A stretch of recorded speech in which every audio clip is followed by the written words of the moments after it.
Hey guys, George here. Um, what I'd like to bring to you today is my initial thoughts about scenario AP191. It was published with the latest scenario pack. I made a vassal module about it, and I'm planning to play it solo at first.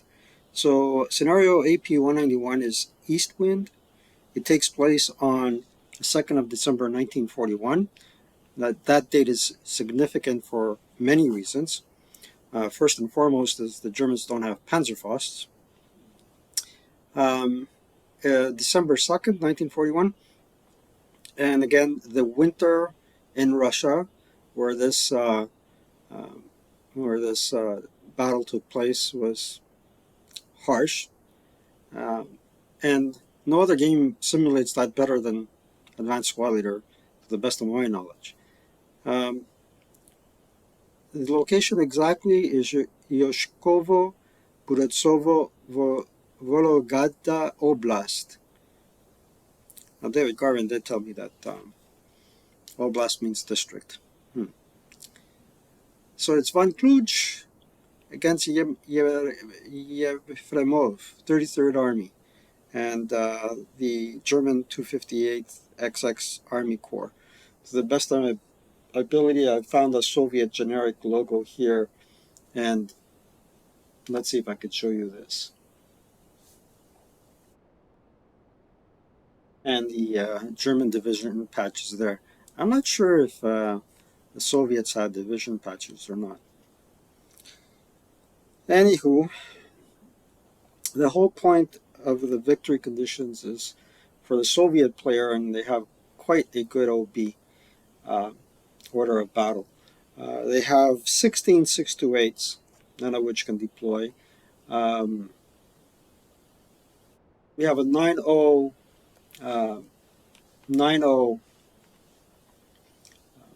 Commissar. I think we could also change the 8-0 for a Commissar as well. What's good about the tanks is that they have low ground pressure. I'll explain to you in a minute why that's good. And the little R here stands for that they have radio, so they're not subject to platoon movement. Have to double check that. So the Soviet player starts on this board on anywhere on board 78, and they have to exit off the west edge, which is over here. 20 or more exit VP, and the armored fighting vehicles are worth 2 exit VP each. Crews don't count. Oh, sorry. So, some of the special rules. There's snow. Mild breeze from the east at start. Weather is ground snow and overcast. Falling snow rather than rain can occur. Extreme weather is in effect. Now, I'm not too sure why they put extreme weather in as an effect and then only ground snow. And then they gave the Russians skis.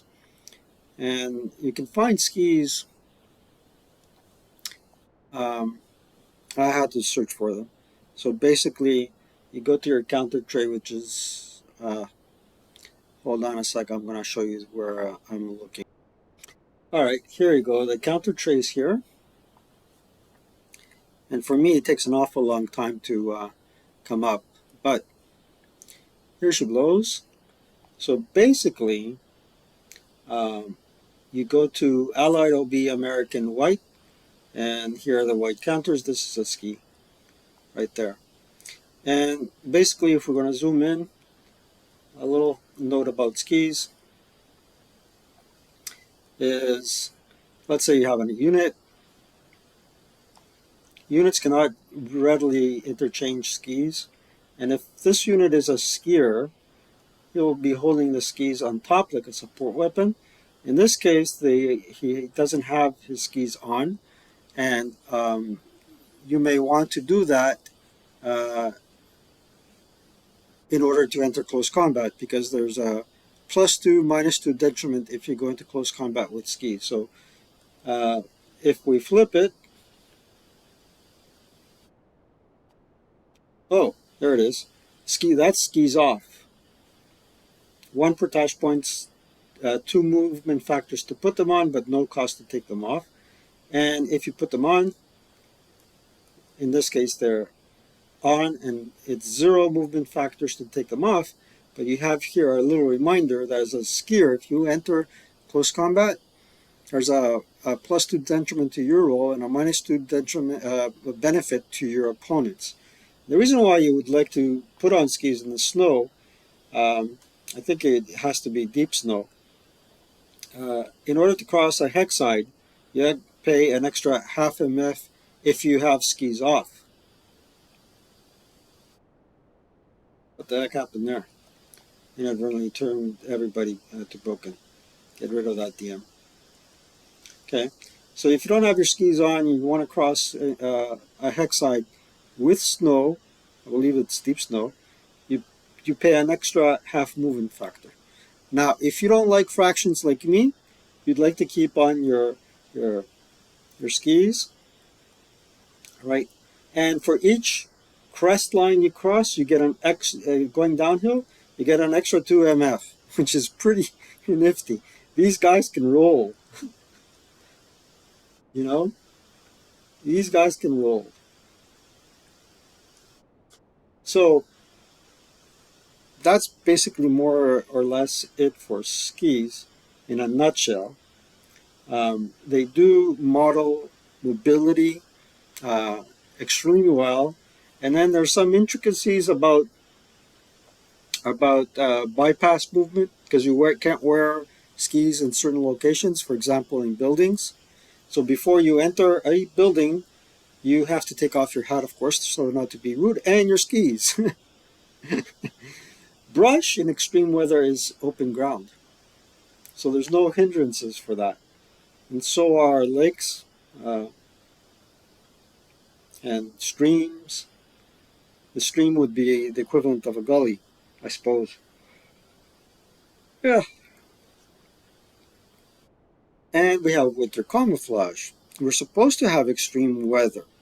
I took notes about extreme weather because it'll affect the gameplay. So a couple of notes and doodads about extreme weather.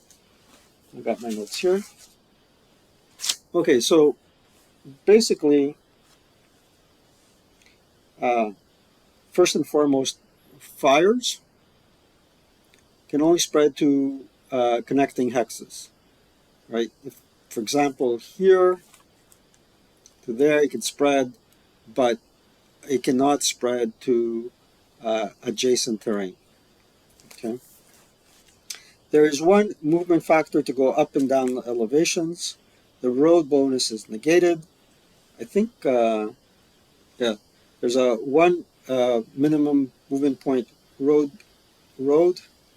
Uh, so there is no benefit of the half movement point road bonus if you're not buttoned up. Um, if the unit has winter camo, in which case, in this case, the Russians do, there's a +1 LV at a range uh, of greater than 8 hexes, and you get a negative DR to conceal in open ground. So that helps. I mentioned the half movement factor per hexide, excluding building and rubble. Smoke can only arise in buildings and blaze hexes. And in this case, there's also extreme weather and falling snow. So with extreme weather, you have an LV of +1 at, I believe, at a range of greater than or less than 6, a +1. And if there's falling snow, there's a +2 LV for ranges over 6. Falling snow occurs with the weather dice roll. Greater or equal to 10, there's falling snow. Less than or equal to 3, the snow stops. And that clears up your LV hindrances. What's also interesting is that uh, the Axis support weapons have their breakdown and Malfa reduced by 2, Russians by 1, um, and Axis vehicles prior to, I believe, 1942. Hold on one sec. Let's get the rule book so we can verify that. So it's all this stuff is in Chapter E. Chapter E. Good old snow. There it is. Vehicles. So it's Echo 3.744. An extreme winter scenario set prior to April 1942, and this takes place the 2nd of December 1941, hence the importance of the date. A non-Finnish Axis scenario defender must, for each motorized vehicle that he sets up on board and not in motion, make a DR before the vehicle expends its first start MP of that scenario, and on a 6 it is immobilized. Yeah. Also, if you're thinking of entrenching in extreme weather, there's a +2 DRM to your dice roll. So, a lot to think about. And basically, if we zoom out on the board again, um, the other thing that's important is there's a civilian interrogation also covered in Chapter E, and I believe that is also part of your win rule. And if you take a look in Chapter E, civilian interrogation, it's towards the end of that chapter. And basically, if you roll a certain number, you get to ascertain from civilians what is the position of your enemy. Because in this case, the Russians are in friendly terrain by SSR, and the Germans are um, in in hostile terrain. So one sec, I'll take a look at that rule. I know I took note of it, but mental note, but lately, hey. So in this case, according to Echo 2.4, a DR of 3 results in information for the attacker who is in hostile or neutral country, and a wind change DR of 4 results in information for the attacker who is in friendly country. The players cannot agree which side is hostile or friendly. Both sides are considered in neutral country, but in this case, they have explained that in SSR 4. And then it looks like you make a random location DR measured with your sniper counter, and the information is revealed to all good order friendly ground units if in the indicated hex. If the hex is occupied by a qualifying unit, the information is revealed to the good order friendly ground units. So there's a little DR as well to see if what type of terrain is being revealed. So Dennis and I recently played a scenario where prisoner interrogation was available, and it's important. You forget that, and it's part of the SSR. The scenario is going to go south very quickly. Um, so going back here, I think the way I'm going to play it is, let's zoom in on the map or zoom out. Zoom out. Let's go like this. So we can see the entire map board. Since the Soviet player is sets up first, no, they set up, they move first. The Germans set up first. What I'm going to do is try to find random locations where the Germans can set up, uh, and I'm probably going to do uh, an attack whereby I can spread my forces out and try to play it as if it was a night scenario and get these guys out. Um, without getting into a firefight with the Germans, because that's what the victory locations state, victory conditions state. So you got 16 units. I would, and in this case, you have one, two, three, four, five. So you can have a ratio of, three, at least three squads per leader. That helps a lot. Um, and they can go up ahead of the armor. See,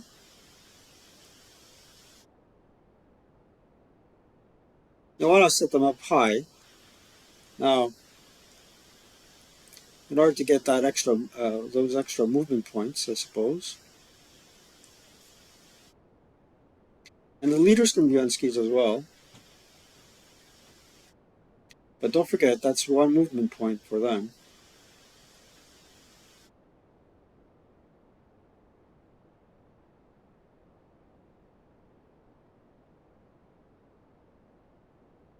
Oh, there's more units. Look at that.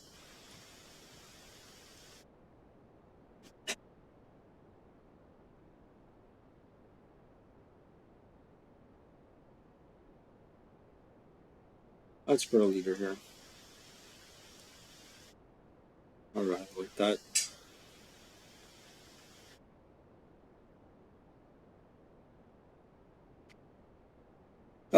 Now, the one thing that I forgot is the radio is for rocket OBA. And with rocket OBA, what's so special about it is, first and foremost, it's always inaccurate, and it has a 2 hex blast radius. And let's make a random DR, see what happens. 6 and 2, so it would go 1, 2, and then what's important here is we have a 2 hex blast area. Let's see if we got here. Star Shell FFE barrage, support weapon barrage. I guess I can't find it.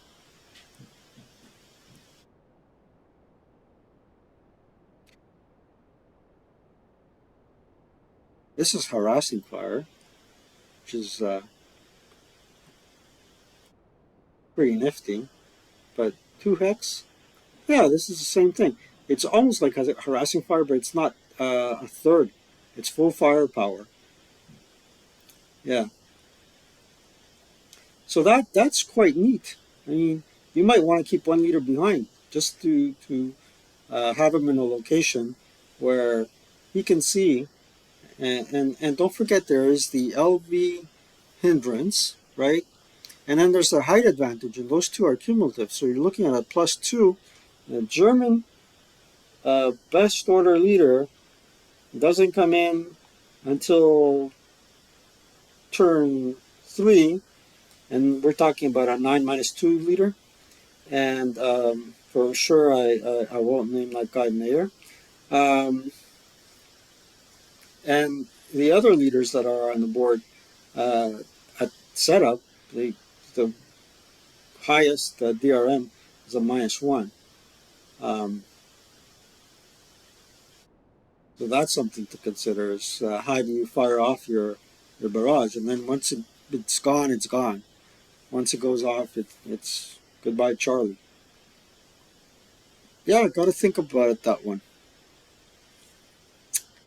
And at the same token, again, I got to look up how these guys get immobilized.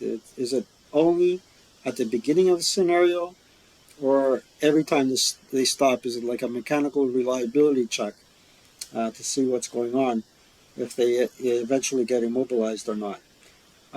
But one thing that's for sure is that uh, now you're looking at a breakdown number of uh, +2, so it's 9 and 10 as opposed to 11 and 12. These support weapons can freeze up really quickly. I like the fact that these guys have tanks, but again, with 50L guns out there, I would be very shy to approach the Germans with headlong with the T-34s first. Even though they have 11 armor factors, they can get a critical hit. They have a high rate of fire. Um, Rate of fire sometimes makes a world of difference. And let's take a look at the 2 kill number for 50L. Put my charts in a binder. I, I, I really worn out the rat charts and rather quickly. I should have put them in a protective covering. So 50L, 13. Hey, do they have any special ammo? They do, but in 1941, it's not so hot. Let's go look it up. So, quick setup weapon, 1941. It's not so hot. It's not so bad. Well, we're 1941. Yeah, so it's a 5 or less for APCR. So for APCR with a 50L, 17. That's interesting. So, a long story short, in this case, let the tanks come in close and then ambush them, because with APCR, uh, you need a 17 or less, and within a range of 6 hexes, that's increased by 1. 2 hexes, it's increased by 2, and 0 to 1 hexes, it's increased by 3. So it's a surefire kill, more or less. Yeah, more or less. So that's basically my thoughts on this scenario. I'm dying to play it either with a live opponent or solo, and I'm definitely going to try and play this one solo to the best of my ability for both sides. Probably sometime Saturday afternoon. We'll see. And I'll keep you abreast as to what's happening. And on a different note, I did start Bald Hill with Mark, and his setup was quite formidable. I didn't expect that kind of setup, but again, I don't know where all his guns are. I'm still missing a couple. I'm very shy to put on the Stukas and on board. Um, I haven't been very terribly lucky with Stukas and OBA lately, or passing morale checks, so we'll see what happens. But the game is unfolding pretty well so far. No health issues for 2024. I hope it stays that way for most people. A lot of people up here are sick in the hospital. We'll see how things go. So I hope you appreciated this little video. I know it's only 24 minutes long. Usually my videos can range anywhere between an hour, 45 minutes, 30 minutes, but that's what I could do and muster this week. Hopefully I'll have more in the coming weeks to share with you, and we'll take it from there. Have a happy new year, everybody. The best of luck for 2024. Remember what Winston Churchill said, the folks on the Titanic had health and prosperity, but they had no luck. So I wish everybody the best of luck for 2024. Break a leg one and all, but not on the ice. And have a good one. Talk to you later.